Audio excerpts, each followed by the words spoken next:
여러분 안녕하세요, 이종기입니다. 네, 서산시청 앞에는 여러가지 볼거리가 있는데요. 여기서는 서산 지명유래비가 있습니다. 서산이 어떤 이름을 어떻게 붙여졌는지 한번 살펴볼까요? 서산 지명유래비 같은 경우에는 본디 백제의 기군이었으나 통일신라 시기에는 부성군으로 고쳤다. 신라 만렵에 고운 채치원이 부성군 태수를 역임하였습니다. 고려 인종 때부터는 현이 되었습니다. 명종 12년 1182년 부성현의 현령과 그 보좌관인 현희가 대립 갈등함으로써 현민들의 고통이 컸다고 합니다. 이에 백성들이 봉기하여 아문을 폐쇄하고 현령과 현희를 감금했다고 하는데요. 무신 정권은 부성현을 없애고 관호를 쓰지 못하게 했습니다. 애로부터 좀 옛날에 어떤 사건이라면 강등해버립니다. 네, 그리고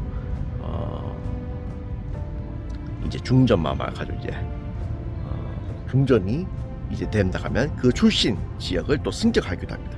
그 일례가 바로 청성군이죠.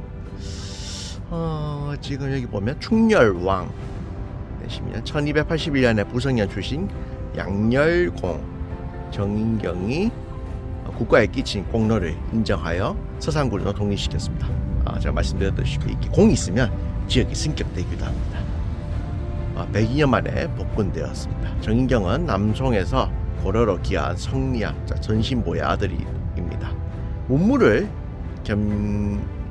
같이 있었던 정인경은 누란의 위기 속에서 나라를 위해 헌신하였고 충렬왕이 제자로 있을 때부터 그를 지성으로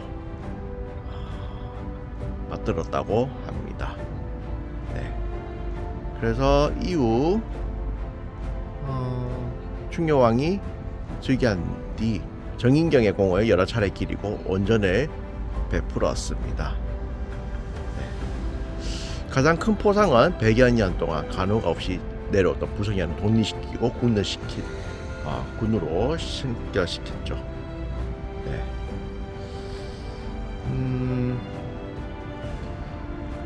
충렬왕은 복군을 단행할 당시 상스럽다는 의미로 서산군이라고 했습니다. 상스럽다. 네, 상스럽다고 해서 서산군이 되었다고 합니다. 그래서 서산이 지명이 좀 좋은 뜻으로 불렸죠. 서산군은 이제 이렇게 명명되었고 충렬왕 34년 1308년에는 소주목으로 승격시켜서 군에서 목이 되었습니다. 서령으로 이름이 바뀐 적이 있지만 조선 태종 14년 1413년에 다시 서산군이 된 이후 지금까지 그 이름을 유지하였고요. 정인경이 세상을 떠난 뒤에 서산 백성들은 정인경의 공을 기러 해마다 제사를 받았습니다. 정인경이 서산에 어떻게 보면 큰 인물이라고 볼 수 있겠죠. 조선 초에는 성왕신으로 모셨다고 합니다. 서산의 향리들은 매년 성왕제 때 정인경의 간복을 가나 앞에 걸어두고 황소를 잡아 제사를 지냈습니다. 그날은 군수도 곤무를 치면서 정인경을 추념하였고 그 세월이 300년이었습니다. 300년 동안 서산 사람들이 정인경을 기억했습니다. 인진왜란 이후에는 성왕제는 단절되었고요. 향화가 끊긴 지 400년이 훨씬 넘은 2012년 제11회 해미읍성 역사체험 축제장에서 정인경의 고유제를 올림으로써 전통을 오늘날에 되살렸다고 합니다. 10년 전의 일이죠. 서산이의 이름을 얻게 한 정인경의 성덕은 꺼지지 않고 서산 시민의 마음속에 영원히 정할 거라고 합니다. 그래서 이렇게 지명유래비가 남아 있는데요. 저도 대구 사람이지만 서산 지명에 대해서 한번 배워봤습니다.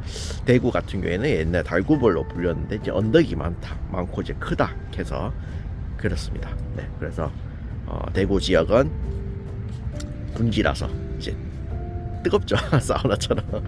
서산에 와도 덥지만 그래도 견딜 수 있는데 대구 같은 경우에는 견디기 후쿠찌근해서 견디기 힘듭니다.